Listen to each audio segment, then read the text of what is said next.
Interesting news dropping about time walking. Why I'm putting the puzzle pieces together here, and I'm starting to think Blizzard wants time walking to be more important than it's ever been here. Let's jump straight into this. Time walking is about to get more difficult than ever. That's right, Blizzard is making time walking more difficult and maybe more rewarding. Here's the thing, developer notes, these changes aim to make it possible to experience time walking dungeons more authentically, giving players the opportunity to use more abilities, practice their classes, get it more into their damage rotations, healing spells, or defensives. When players wish to use time-walking dungeons to level up, we want you to learn your classes in a realistic combat encounters, especially boss encounters. This always acknowledges and rewards players who take the time to acquire powerful gear, since better gear increases your damage, healing, and survivability. We will actively monitor the testing and feedback. We'll further adjust as needed. It's DJG. Thank you for the follow, man. Welcome to our Scourge. So here's the changes that were made. Enemy health increased. Boss health significantly increased. Adjustments to difficulty scaling the following changes. Lower geared players are now slightly more damage resistant. Incoming damage should be more noticeable against geared players. And it fixed an issue where item level scaling did not account for enchants, gems, or other powers. Time walking dungeons will now drop adventure level gear, was explorer, and completing time walking dungeons now rewards 25 time warp badges, was 10. So what's Blizzard doing here? Why are they doing this? I think this actually has something to do with player housing. I'll be completely honest with you guys. If you remember, and I talked about this a little just the other day, Ian Hazakostas in his interview, when we talked about player housing and everything, talked about the fact that he didn't want people to just go back and kill Onyxia, by shitting at the corner and watching her die, basically. He didn't want people to go back and get achievement items for player housing and everything else just by going ahead and killing off old bosses, as a quick one-shot deal. So he talked about creating a way to basically somewhat challenge players to get these things done, not make it completely ungettable, but making it in a way where players will have to actually, complete something challenging to get the Onyxia head to mount on their wall if they hadn't done it back in Classic WoW. So this goes for all things, going back and killing the Lich King or going back and fighting Illidan and Legion. They wanted to make sure that players basically were getting items and had the ability to get items, but couldn't just cakewalk their way through shit when players who did it when it was current content actually had some challenging things to do. So I think Blizzard has some interesting stuff here for time walking. They want to make it more of a challenge. They want to make it more rewarding, and they want to make it, I think, more central to the game. Speaking of rewards, Blizzard's dropping a ton of new rewards in 11.1.7 around the new Battle for Azeroth time walking stuff and all the other time walking versions of time walking out there. By the way, BFA time walking, I think, is just the beginning of more time walking to come, because I do feel like they want to put every expansion out there. So fingers crossed and nutsacks crossed that one day we get Shadowlands time walking. That's right. Banshee Charger, it looks so good. Yeah, look, we're going to look at all this stuff here. So first off, a few pets here related to Battle for Azeroth time walking. Really cool. This is a nice one. We get a little Kultiran looking scarecrow pet here. This thing's pretty adorable. And then, of course, I mean, is it Battle for Azeroth if you don't got some long boys walking around? That's right, a little long boy pet, the albino long boy. This is really cool. These are related to time walking, and you'll probably be able to get these during the time walking week. That's right, these can be purchased during that week. Besides that, we also get some interesting new time loss cosmetics that are becoming available. These are tied to some legendary moments in WoW, so these are really cool. First off, this one right here. I mean, I'm going to want this one, the World Breaker. I should say the Time Lost World Breaker. This was in game. This was originally part of an art piece here of Deathwing in his human form. What a badass looking weapon. People who did see this in game did so by completing the Mists of Pandaria Legendary Cloak quest line. They would have seen Neltharion holding this weapon. It's a badass looking weapon, to say the least. Yeah, big spiky boy, something that, a Blood DK like myself would love to have. Besides that, some other crazy lore moments. If you remember the Dark Naru moment back in WoD, well, yes, the staff that was being held by Ner'zhul and that exact cinematic will be available to get in Time Walking, and more specifically, the WoD Time Walking week. So really cool staff there. We have another WoD item here. Back from the Warlords of Draenor, Wolfbite, yes, was the name of this weapon, and it was held by Ganar or Garad. That's his name. Yeah, very very cool. I mean, it's a what's it called? The Wolf Clan. You know, back from freaking damn Warlords. What the hell is their name again? I'm drawing a blank on it. The Frostwolf Clan. Yes, the Frostwolf Clan, of course, yeah. So, really cool looking weapon. You see the Frostwolf there on the axe. Obviously, if you're an orc, it's something you want. Now we're getting a Sylvanas bone bow. That's right. If you remember, Sylvanas used to carry this thing around. We saw her using it in different cinematics. This was back from Legion, I believe. So we'll see this thing showing up in Legion Timewalking.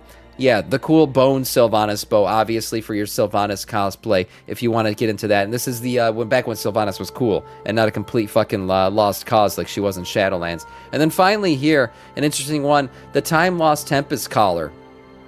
This was used during the Awakening of N'Zoth days back in BFA. Interestingly enough, this was the one item that wasn't previously available. So this Time Lost Tempest Collar, which is is this a helm? What is this thing? Yeah, a helm. Will be sold for 1,000 1,000 Time Warp badges in the Battle for Azeroth Time Walking vendors. So there you go, another item here. I think it's pretty cool that they're adding in these more legendary-like items that we've seen maybe in cinematics or other things, but haven't been made available to get just yet. More stuff coming for those delvers out there. Yes, the Gregs of accounting just keep winning. Greg can't stop winning. He's got single button rotation.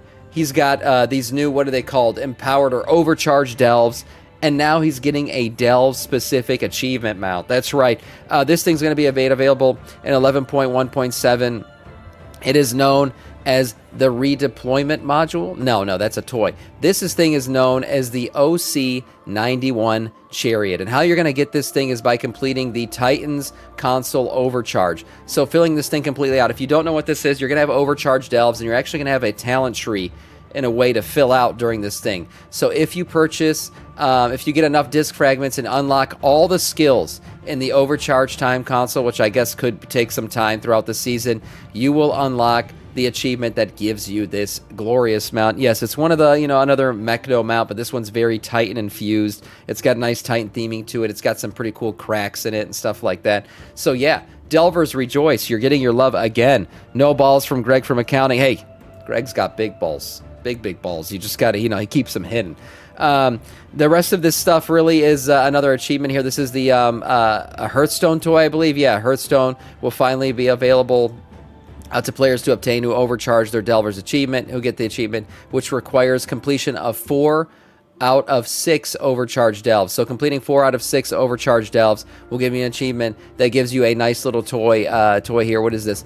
Keep all necessary limbs and equipment inside of the redeployable radius. Returns you to the innkeeper. Okay, so it's some kind of Hearthstone toy. So we'll see what the animation looks like for that. But cool stuff. Delves are getting a lot of love in 11.1.7, so add this to the list of things.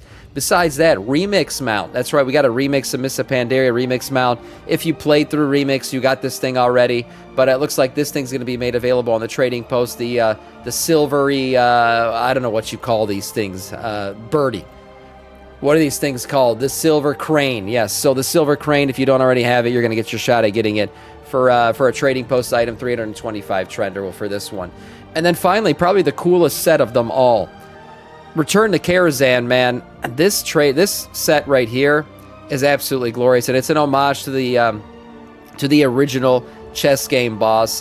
This thing looks really cool. We recently saw these, these different mounts here as homages to Medivh with the Raven pack and everything else. But these mounts now, by the way, we have no idea how you're gonna get these things. But some of them, I think, are trading post items. Others, we're not quite sure just yet. That's some really cool disc mounts here.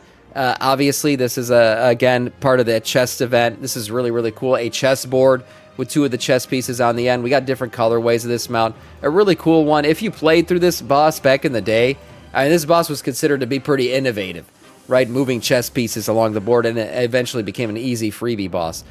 We got some different axes here, again, very Karazhan-esque. Look at this, man. This is a freaking cool-ass staff. Is this a staff or a polearm? It's a mace.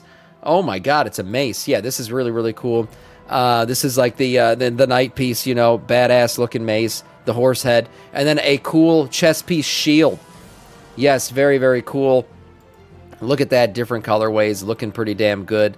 And then we got a staff here. It looks like a king or queen staff. Looking good as well. And then right here, this armor set. The Grandmaster Fire Grip Attire. Look at this thing. You're a living chess piece, man. You're a living... Karazhan Remix? I don't know. I don't know what this is going to be, or Karazhan Remake.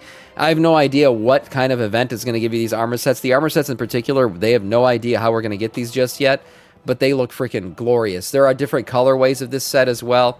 So going through these real quick, we see this blue version of it with this yellow. Look at the little... Damn, I just noticed this. It's got the little knight helm here, too. It's got the shoulders. This is a really cool-looking set. Very hyper-detailed. Blizzard obviously putting in some work to honor this old event. So what we're going to be doing with it, I have no idea. How we're going to get it, I don't know. But clearly, if they're putting in all this work, there's going to be something Karazhan-related coming soon. Maybe we'll revisit some medieval lore at some point, some kind of quest line, some achievement or something.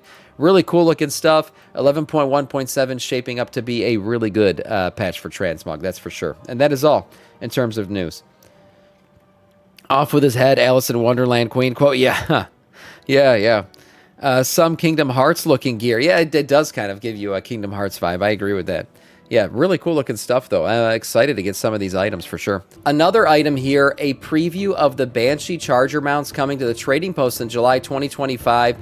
This thing looks amazing. So this Banshee charger evidently will be made available for 575 traders tender on the trading post coming up here in July. My God.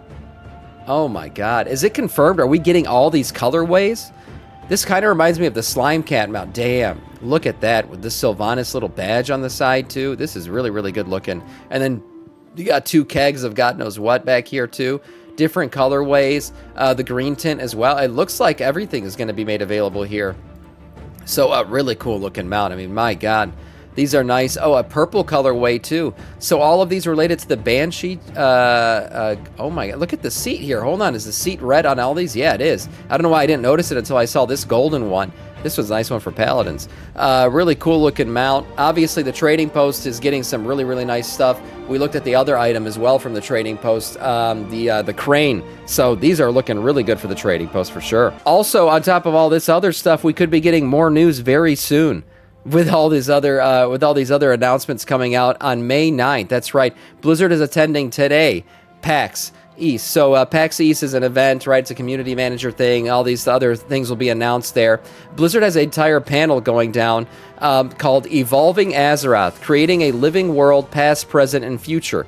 World of Warcraft community manager Bethany Stout hosts a discussion about the living game initiatives that brought life to Azeroth for the past 20 years. Associate game directors Jeremy Fiesel and Paul Kubit, Associate Design Director Maria Hamilton, and Principal Game Designer Jesse Kirklanchik takes players on a nostalgic journey while also pointing towards the future. From opening the gates of Ahn'Qiraj to upcoming player housing features coming next expansion in Midnight. So we could get some player housing updates today, interestingly enough. This thing will go live at 4 p.m. Eastern Time for me, so that's not till mid-afternoon here. We'll see what all this is about, but some interesting stuff could be dropping today, interesting news as well. And that is all in terms of news.